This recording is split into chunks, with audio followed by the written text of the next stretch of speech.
बर्नपुर स्थित cell ISP में बड़े बदलाव हो रहे हैं, जहां पुराने कूलिंग टावरों को ध्वस्त कर नया निर्माण किया जा रहा है। ये पुराने कूलिंग टावर विदेशी तकनीक पर आधारित थे और समय के साथ अपनी कार्यक्षमता खो चुके थे। उनकी उम्र पूरी हो चुकी थी, जिससे संयंत्र की उत्पादन क्षमता पर असर पड़ रहा था। नई तकनीक वाले कूलिंग टावरों के निर्माण के साथ इस संयंत्र में उत्पादन प्रक्रिया को बेहतर बनाने का अवसर मिलेगा। नए टावरों में उच्च तकनीक का प्रयोग होगा, जो ऊर्जा की खपत को कम कर सकेगा। इससे न केवल उत्पादन लागत में कमी आएगी, बल्कि पर्यावरण पर भी सकारात्मक प्रभाव पड़ेगा। यह कदम बर्नपुर स्टील प्लांट की आधुनिकीकरण प्रक्रिया का महत्वपूर्ण हिस्सा है। पुराने ढांचों के स्थान पर नवीनतम तकनीक को अपनाने का उद्देश्य संयंत्र की कार्यक्षमता में सुधार लाना है। प्रबंधन का मानना है कि इन नए टावरों से उत्पादन में वृद्धि के साथ साथ सुरक्षा मानकों में भी सुधार होगा। नई तकनीक वाले कूलिंग टावरों का निर्माण एक उत्साहजनक शुरुआत है। इससे क्षेत्र में न केवल तकनीकी उन्नति होगी, बल्कि स्थानीय रोजगार के अवसर भी बनेंगे। नई तकनीक के साथ काम करने वाले विशेषज्ञों की आवश्यकता होगी, जिससे स्थानीय युवाओं को रोजगार मिलने की उम्मीद है। इसके अलावा पुराने टावरों को हटाने के बाद अर्थव्यवस्था पर भी सकारात्मक प्रभाव पड़ेगा। आधुनिक कूलिंग टावरों की स्थापना से संयंत्र की कार्यक्षमता बढ़ेगी और इससे उत्पादन में नई धार आ जाएगी। यह कदम कंपनी की दीर्घकालिक योजनाओं का हिस्सा है, जिसका उद्देश्य स्वयं को रिवाइव करना और भविष्य के लिए तैयार होना है। उम्मीद है कि नए कूलिंग टावरों द्वारा किया गया तकनीकी परिवर्तन बर्नपुर स्टील प्लांट के लिए एक नई दिशा तय करेगा। इससे नए मानकों स्थापित होंगे और संयंत्र को प्रतिस्पर्धी बनाने में मदद मिलेगी। बर्नपुर के निवासियों को भी इस विकास से अपेक्षा है कि इससे उनके जीवन स्तर में सुधार होगा। ये नए निर्माण न केवल उनके आसपास के वातावरण को सुरक्षित बनाते हैं, बल्कि रोजगार के नए अवसर भी लाते हैं। स्वच्छ और सुरक्षित वातावरण का निर्माण करना इस पहल का एक महत्वपूर्ण लक्ष्य है। ঠিক তো খারাপ লাগছেই, কারণ শতাধিক বছরের যেটা আপনারা বলছেন এত বড় একটা স্মৃতি, এত মানুষের পুরনো স্মৃতি সেটা চলে গেল।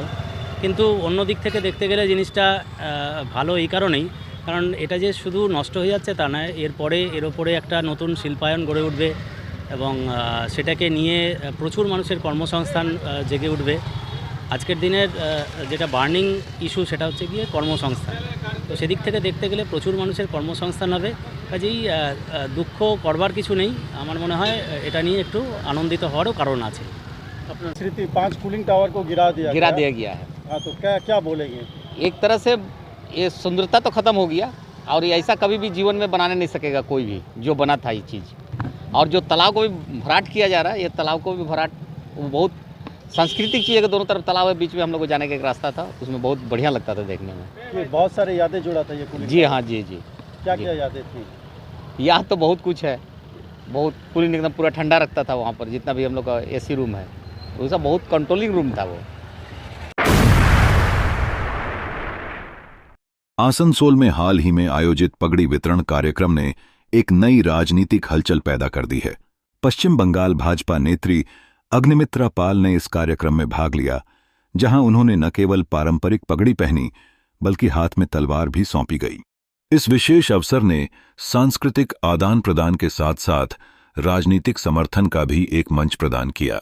कार्यक्रम के दौरान अग्निमित्रा पाल ने राज्य सरकार पर अपने तीखे हमलों की बौछार की। उन्होंने जन समुदाय के सामने स्पष्ट किया कि सनातनियों पर होने वाले अत्याचारों के खिलाफ बर्दाश्त करने का कोई विकल्प नहीं है। उनकी वाणी में गहरा क्रोध था, जो दर्शाता था कि राजनीतिक मुद्दों को लेकर उनका संकल्प कितना मजबूत है। इसके साथ ही तलवार थामते ही उन्होंने कहा कि वे न केवल संगठित रहेंगी, बल्कि अन्याय के खिलाफ प्रतिरोध की एक नई लहर भी शुरू करेंगी। इस कार्यक्रम में उपस्थित जन सैलाब ने अग्निमित्रा के बयानों का समर्थन किया और उनकी मजबूत आवाज के साथ एकजुटता का प्रदर्शित किया। यह देखकर स्पष्ट था कि आसनसोल में भाजपा की राजनीतिक गतिविधियों को समुदाय का व्यापक समर्थन प्राप्त है। इस कार्यक्रम ने न केवल सांस्कृतिक महत्ता को उजागर किया, बल्कि राजनीतिक संवाद को भी एक नया आयाम दिया। इस कार्यक्रम के समाज पर व्यापक प्रभाव पड़ने की उम्मीद जताई जा रही है। अग्निमित्रा का यह बयान उन लोगों के लिए एक सशक्त संदेश बन गया है जो मानते हैं कि न्याय और समानता के लिए लड़ना आवश्यक है। पगड़ी पहनकर और तलवार थामकर उन्होंने एक सांकेतिक आंदोलन की शुरुआत की है, जिसका उद्देश्य अन्याय के खिलाफ खड़ा होना है। इस प्रकार आसनसोल में आयोजित पगड़ी वितरण कार्यक्रम ने एक सामाजिक और राजनीतिक तानाबाना तैयार किया है। यह घटना न केवल भाजपा को स्थानीय स्तर पर संवेदनशीलता के साथ जोड़ती है, बल्कि एक आवाज भी प्रदान करती है जो राज्य में हो रहे अन्याय के खिलाफ संघर्ष करने का संकल्प रखती है। बोलो जय श्री राम, फिर से लो जय श्री राम, अरे मिल बोले श्री राम।